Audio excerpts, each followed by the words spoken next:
प्रभु यीशु मसीह के पवित्र और मीठे नाम में आज की सुबह मैं reverend Edwin Samuel Pune Maharashtra से एक बार फिर से आप सबों का स्वागत करता हूं। इफिसियों की पत्री उसका 5 अध्याय उसके 15 वचन में इस प्रकार से लिखा हुआ है कि ध्यान से देखो कि कैसी चाल चलते हो, निर्बुद्धियों की नाई नहीं पर बुद्धिमानों की नाई चलो। इफिसियों की कलीसिया को लिखते हुए पौलुस यहाँ पर उनको कुछ आत्मिक और व्यवहारिक बातों की शिक्षा देता है और वो कहता है कि तुमको अपने चाल चलन को ध्यान पूर्वक देखने की आवश्यकता है, अपने आप को जांचने की आवश्यकता है कि तुमने जो प्रभु यीशु मसीह को स्वीकार किया है, प्रभु यीशु मसीह पर तुम जो विश्वास करते हो, तुम्हारा चाल चलन किस प्रकार से है। और इसलिए पौलुस उनको याद दिलाता है कि अज्ञानी लोगों के समान ना चलो, ना समझ लोगों के समान ना चलो, निर्बुद्धि लोगों के समान ना चलो, परंतु बुद्धिमानों की नाई चलो। कुरंथ को लिखते हुए पौलुस कहता है कि परमेश्वर ने जगत के मूर्खों को चुन लिया कि ज्ञानवानों को लज्जित करे। परमेश्वर ने जगत के निर्बलों को चुन लिया ताकि बलवानों को लज्जित करे। इसका मतलब है परमेश्वर ने हमको ज्ञानवान बनाया है, परमेश्वर ने अपनी बुद्धि और समझ हमें दिया है और इसलिए पौलुस हमको अपने आप को देखने के लिए कहता है कि तुम्हारा जो चाल है वो निर्बुद्धियों के समान ना हो परंतु बुद्धिमानों के समान हो। चाल चलन के विषय में या चाल के विषय में बाइबल में बहुत कुछ लिखा हुआ है। कोई अच्छी चाल चलता है तो कोई बुरी चाल चलता है, कोई खरी चाल चलता है तो कोई मिलावटी चाल चलता है, कोई बिलाम के समान चलता है तो कोई हनोक की तरह चलता है, कोई अहाब व इजबेल के समान चलता है तो कोई दाऊद, मूसा व शमूएल की तरह चलता है और साउल की तरह चलता है। परंतु इस संदेश के द्वारा मैं आपके सामने कुछ बातों को रखना चाहता हूँ कि हम अपने आप को देख सके कि हम कैसी चाल चलते हैं और अगर हम प्रभु के वचन के अनुसार चाल चलेंगे तो हमारा परमेश्वर हमसे अवश्य प्रसन्न होगा। सबसे पहली बात इफिसियों 5 अध्याय और उसके 8 वचन में लिखा है, क्योंकि तुम तो पहले अंधकार थे परंतु अब प्रभु में ज्योति हो, सो ज्योति की संतान की नाई चलो। हमें ज्योति की संतान की नाई चलने की आवश्यकता है। इस बात को हमें मानकर चलना है कि ज्योति और अंधकार की कभी भी मित्रता नहीं हो सकती। ज्योति का काम है प्रकाश देना और उससे अंधकार दूर भागता है।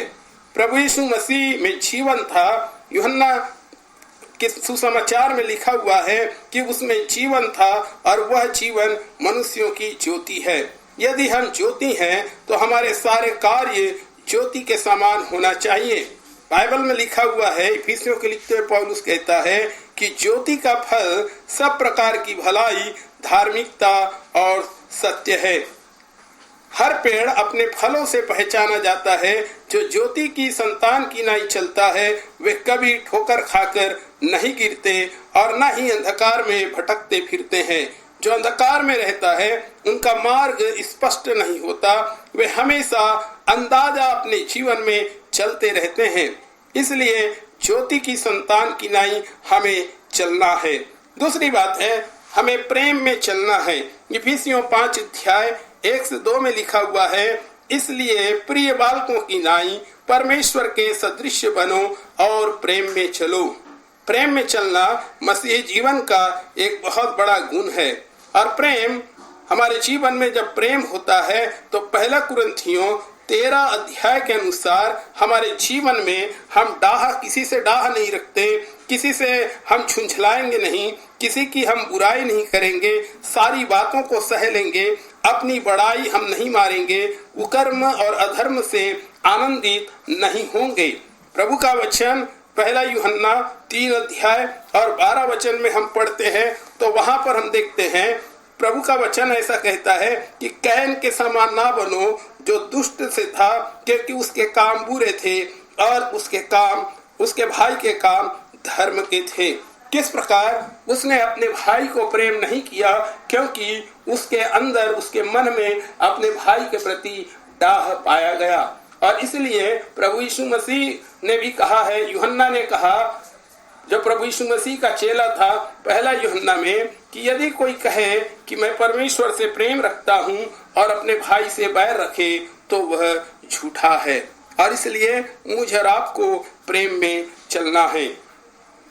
तीसरी बात है, हमें खराई से चलना है। प्रभु का वचन भजन संहिता उसके 101 अध्याय और 6 पद में इस प्रकार से कहता है, मेरी आंखें देश के विश्वास योग्य लोगों पर लगी रहती है कि वे मेरे संग रहें। जो खरे मार्ग पर चलता है वही मेरा टहलुआ होगा। अर्थात खरे मार्ग पर मुझे और आपको चलना है। खराई का अर्थ है जिसमें कोई मैल ना हो, कोई दाग ना हो, जैसा ताया हुआ सोना। शुद्ध खराई, जैसे हम कह सकते हैं दूध का दूध और छाछ का छाछ। कई लोग प्रभु की आराधना करते हैं और दुनिया की बातों को भी अपने जीवन में लेकर चलते हैं। मेरे प्रिय, प्रभु का वचन में लिखा हुआ है, भजन संहिता 15 अध्याय में लिखा है कि परमेश्वर के तंबू में कौन रहेगा, उसके पवित्र पर्वत पर कौन बसने पाएगा। वह जो खराई से चलता है। हमारे जीवन में खराई होना है, हमारे जीवन में हृदय में सच्चाई होना है। चौथी बात है, हमको हनोक की तरह चलना है। हनोक 300 वर्ष तक परमेश्वर के साथ साथ चलता रहा। उत्पत्ति 5 अध्याय में आप पढ़ते हैं तो वहां पे आप पाएंगे कि हनोक 300 वर्ष तक परमेश्वर के संग संग चलता रहा और वह लोप हो गया क्योंकि परमेश्वर ने उसे उठा लिया। इब्रानी 11 अध्याय और 5 पद में इस प्रकार से लिखा हुआ है कि विश्वास ही से हनोक उठा लिया गया कि मृत्यु को ना देखे और उसका पता नहीं मिला, क्योंकि परमेश्वर ने उसे उठा लिया था और उसके उठाए जाने से पहले उसके विषय यह गवाही दी गई कि उसने परमेश्वर को प्रसन्न किया। अर्थात परमेश्वर को प्रसन्न करने वाला चाल हमें चलना है। कितनी बड़ी व उत्तम बात है कि हनोक 300 वर्ष तक परमेश्वर के साथ साथ चलता रहा। उसने प्रभु को प्रसन्न किया, प्रभु को आनंदित किया। एक लंबे समय तक परमेश्वर के साथ साथ चलना कितनी अच्छी बात है।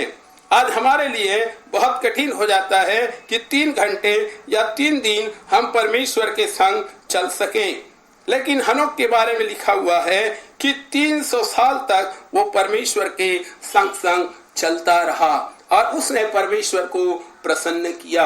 यह हमारी जिम्मेदारी है कि मैं और आप ऐसी चाल चले जिससे हमारा परमेश्वर प्रसन्न हो सकता है कि जब आप परमेश्वर को प्रसन्न करने वाले चाल चलेंगे, बुराई का विरोध करेंगे, गलत बात को गलत कहेंगे, तो लोग, आपके ही लोग, आपके ही कलीसिया के लोग या आपके दोस्त लोग आपको बुरा भला कह सकते हैं, लेकिन हमें उस बात से कोई फर्क नहीं पड़ना चाहिए। लेकिन हमको परमेश्वर को प्रसन्न करने वाला जीवन जीना है। बाइबल कहती है कि निर्बुद्धियों की नाई ना चलो परंतु बुद्धिमानों की नाई चलो। निर्बुद्धि का मतलब है जिनका कोई लक्ष्य नहीं होता और वे सदा पतन की ओर बढ़े चले जाते हैं, परंतु प्रभु की यह इच्छा है कि हम बुद्धिमानों की तरह चले जिसका एक लक्ष्य हो, खराई व सच्चाई हो, क्योंकि प्रभु का वचन स्पष्ट कहता है, धन्य है वे जो चाल के खरे हैं। हमें ज्योति की संतान की नाई चलना है, हमको प्रेम में चलना है, हमको खराई और सच्चाई के साथ चलना है और हमको हनोक के समान चलना है जिसने परमेश्वर को अपने चाल चलन के द्वारा प्रसन्न किया।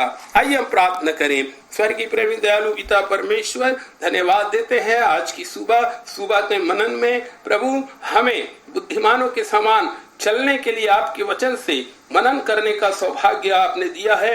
हम धन्यवाद देते हैं। हमारा चाल ज्योति की संतान की नाई हो प्रभु, हमारी चाल प्रेम में चलने वाला हो प्रभु जी। हम 1 कुरिन्थी 13 अध्याय में लिखे हुए आपके वचन में जो प्रेम की चाल बताई गई है वैसा हमारा जीवन हो, प्रेम में चले, खराई और सच्चाई में चले, हनोक की तरह चले प्रभु जिसने आपको प्रसन्न किया। हर एक श्रोताओं को आशीष दे, उन पर अनुग्रह कीजिए प्रभु जी, ताकि वे लोग बुद्धिमानों के समान चल सकें। सारी महिमा आपको मिले, प्रभु यीशु के नाम से मांगते हैं।